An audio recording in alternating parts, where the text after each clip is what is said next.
কিরে পড়ি, সকাল সকাল এত খাতাপত্র নিয়ে কি করছিস? আরে ও তেমন কিছু না, জানিসই তো আমাদের নতুন বাড়ি হচ্ছে না, তো ওটারই একটু হিসেবপত্র মেলাচ্ছিলাম। এই মিস্ত্রি, ইন্টেরিয়ার ডিজাইনার, কোথায় কত খরচ হলো সেইগুলোই একটু দেখে রাখছি।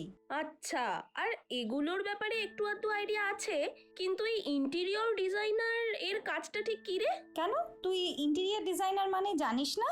হ্যাঁ, সেটা জানি, তবে আমাদের মধ্যবিত্ত পরিবারে ইন্টেরিয়র ডিজাইনারের প্রয়োজন, কাজ, এইসব ব্যাপারে আইডিয়া নেই। সেটা ঠিক বলেছিস। আগে এইসব জিনিসগুলো আমাদের মধ্যবিত্ত পরিবারের ভাবনার বাইরে ছিল, কিন্তু এখন না ব্যাপারগুলো খুব সিম্পল হয়ে গেছে। বেশ, তাহলে আজকে এই টপিকটা নিয়ে আলোচনা হোক। হ্যাঁ হ্যাঁ, তাহলে আমার মতো যেসব দর্শক বন্ধুরা রয়েছে তাদেরও এ ব্যাপারে একটা আইডিয়া তৈরি হবে। আচ্ছা, তুই ইন্টেরিয়ার ডিজাইনার কাদেরকে বলে সেটা নিশ্চয়ই জানিস। হ্যাঁ জানি তো, যারা বাড়ির ভেতরের ডিজাইন করে তাদের ইন্টেরিয়র ডিজাইনার বলে, তাই না? ভেরি গুড, একদম ঠিক। যারা বাড়ির অন্দরমহল অর্থাৎ বাড়ির ভেতরের দেওয়াল থেকে শুরু করে ফার্নিচার, বিভিন্ন ধরনের সাজসজ্জা এইসবের দায়িত্বে থাকেন তাদেরকে ইন্টেরিয়ার ডিজাইনার বলে। এবার বলি, ইন্টেরিয়ার ডিজাইনিং এটা আর্টস গ্রুপেরই একটা সাবজেক্ট। যাদের মধ্যে ক্রিয়েটিভিটি, দক্ষতা আর স্কেচিং এর প্রতি আকর্ষণ আছে তারা ইন্টেরিয়ার ডিজাইনিং নিয়ে পড়াশোনা কিন্তু করতেই পারে। কেন? যদি কারোর মধ্যে ক্রিয়েটিভিটি না থাকে তাহলে সে এই কোর্সটা করতে পারবে না? দেখ, সেটা অবশ্যই পারবে, কিন্তু সত্যি বলতে কি, দেখ, বাড়ি সাজানোটা যেহেতু একটা আর্টের মধ্যে পড়ে, তাই এই ফিল্ডে ক্রিয়েটিভ মানুষদের কদর কিন্তু সব সময় বেশি। ওই যে মাঝে মাঝে লোকে বলে না, let's think out of the box, তো এখানেই কিন্তু ক্রিয়েটিভ মাইন্ড আর ক্রিয়েটিভ লোকেদের ফান্ডা। আচ্ছা, বুঝলাম। হ্যাঁ রে পড়ি, এই ইন্টেরিয়র ডিজাইনারের কাজ শুধু মানুষের বাড়ি সাজানো? দেখ, এই যে রাজমিস্ত্রিরা, এরা বাড়ি বানায় ঠিকই, কিন্তু ইন্টেরিয়ার ডিজাইনার বাড়িটাকে সাজিয়ে দেয়। আর শুধু বাড়ি সাজায় বলে ভাবিস না যে এদের কোনো কদর নেই। একজন সুদক্ষ ইন্টেরিয়ার ডিজাইনারের মাইনে মাসে 8 থেকে 10 লাখের কাছাকাছি হয়, সেটা শুধু কলকাতাতেই। আর কলকাতার বাইরে তো ছেড়েই দে, এদের ডিমান্ড প্রচন্ড হাই। তাই নাকি রে? এ ব্যাপারে একটু ডিটেলসে বল না। এই কোর্সটা আগে সব কলেজে ছিল না, কিন্তু এখন বহু কলেজে রয়েছে, আর আর্টস নিয়ে পড়েই এই কোর্সটা করা যেতে পারে। এই কোর্সটি নিয়ে পড়তে গেলে কি যোগ্যতা লাগে? দেখ, ইন্টেরিয়র ডিজাইনিং কোর্স নিয়ে পড়তে গেলে ক্যান্ডিডেটকে এইচএসএ 50% মার্কস রাখতে হবে। ঠিক তেমনি গ্র্যাজুয়েশনের পরে ভর্তি হতে গেলেও 50% মার্কস রাখতে হবে। তবে একজন ইন্টেরিয়র ডিজাইনারের শুধুমাত্র শিক্ষাগত যোগ্যতা নয়, সাথে আরো বেশ কিছু দক্ষতারও প্রয়োজন পড়ে। কি দক্ষতা রে? এক এক করে বলছি, মন দিয়ে শোন। বন্ধুরা, চাইলে কিন্তু লিখেও নিতে পারো। Number 1, creativity. Number 2, computer knowledge. Number 3, sketching ability. Number 4, trend identify. আর নাম্বার 5, অটোক্যাড। এগুলোর ব্যাপারে একটু বল। একদম, সব বলছি। ফার্স্ট কি, ক্রিয়েটিভিটি। এটার মানে আমরা সবাই কম বেশি জানি। একজন সুদক্ষ ইন্টেরিয়র ডিজাইনার হওয়ার জন্য ক্যান্ডিডেটের মধ্যে ক্রিয়েটিভিটি অর্থাৎ সৃজনশীলতা ভাব থাকা ভীষণ গুরুত্বপূর্ণ।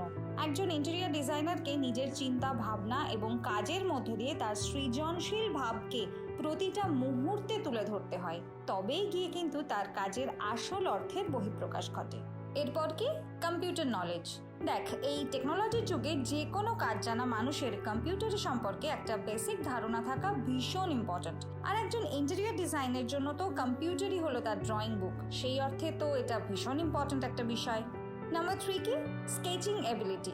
একজন ইন্টেরিয়র ডিজাইনারের জন্য আরও একটা ইম্পর্ট্যান্ট এবং খুব বেসিক বিষয় হলো স্কেচিং এবিলিটি। স্কেচ করেই সে নিজের সৃজনশীল ভাবকে অন্যদের সামনে প্রস্তুত করবে। এক কথায় বোঝাতে গেলে স্কেচিং এবিলিটি একজন ইন্টেরিয়র ডিজাইনারের জন্য তার মুখের ভাষা। বাবা রে, কত কিছু জানতে হয়, তুই না বললে জানতেও পারতাম না। চল এবার পরের টপিকে আসি, সেটা হলো ট্রেন্ড আইডেন্টিফাই। ট্রেন্ড শব্দটা নতুন হলেও এর ভাব কিন্তু বহু পুরনো। বছর বছর ধরে বহু আকর্ষণীয় মানুষের তৈরি করা এই প্রবণতার ভাব সাধারণ মানুষের জীবনে আমূল পরিবর্তন ঘটিয়ে থাকে। সেই পরিবর্তনগুলোকে দেখার, বোঝার ও ধরে রাখার জন্য একজন সৃজনশীল মানুষের দৃষ্টির প্রয়োজন হয়, কেননা এই পরিবর্তন কিন্তু ক্ষণস্থায়ী।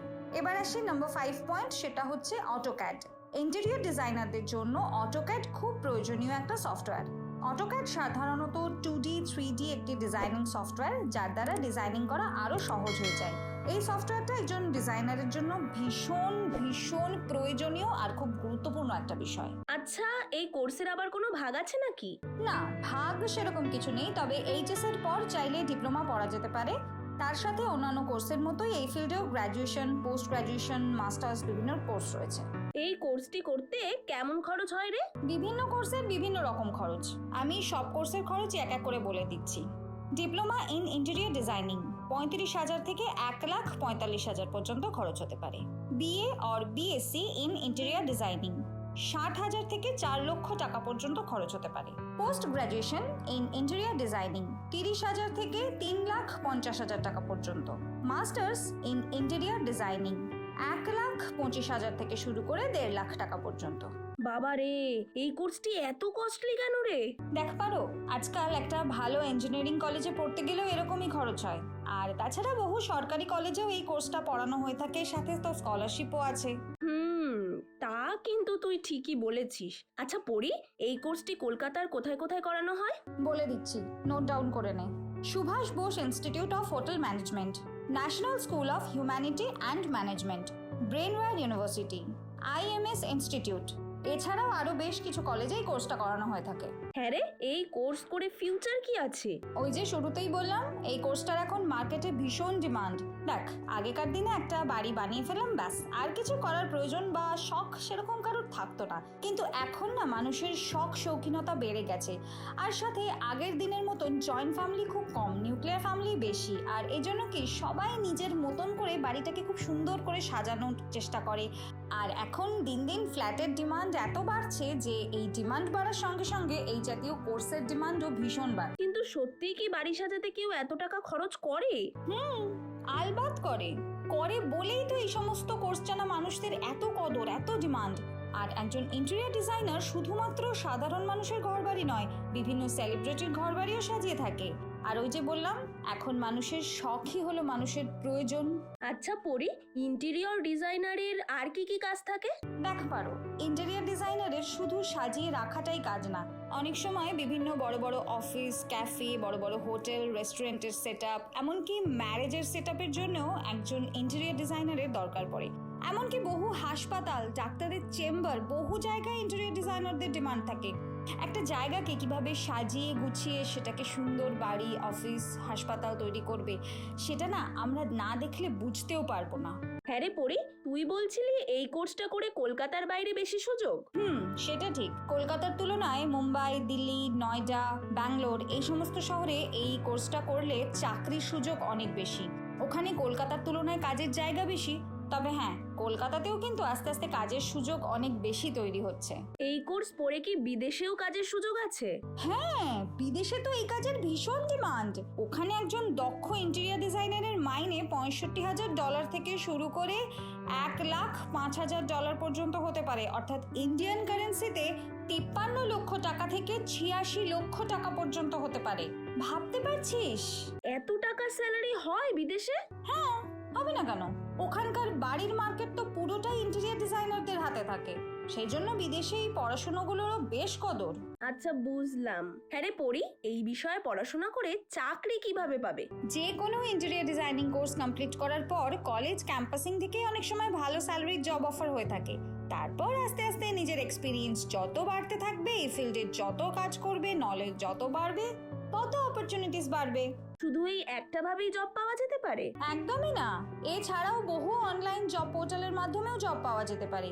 এই ফিল্ডে একবার এক্সপিরিয়েন্সড হয়ে গেলে চাইলে নিজে থেকে একটা অফিসও খুলে নিতে পারে এবং কন্ট্রাক্ট বেসিসে কাজও করা যায়।